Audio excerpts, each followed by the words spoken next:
পয়সা উপার্জন করতে হবে বেশি, এ কথাই ঠিক।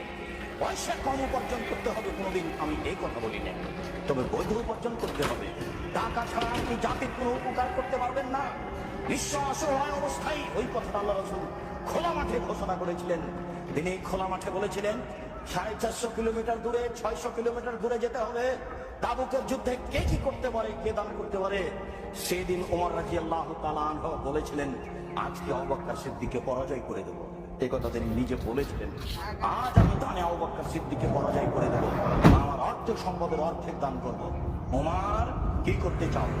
ওমর বলছেন, আল্লাহর নবী, আমার অর্থ সম্পদের অর্ধেক দিয়ে দিলাম, বাড়ির জন্য ফিরে গেছে, অর্ধেক রেখেছি। আবু বকর, এ কিন্তু আবু দাউদের সহিহ হাদিস। আবু বকর, তুমি কি করেছো? তখন আবু বকর সিদ্দিক রাদিয়াল্লাহু আনহু বলছেন, আল্লাহর কসম, আল্লাহর নবী, আপনাকে আল্লাহকে বাড়িতে রেখে যা আছে সবই দিয়েছেন।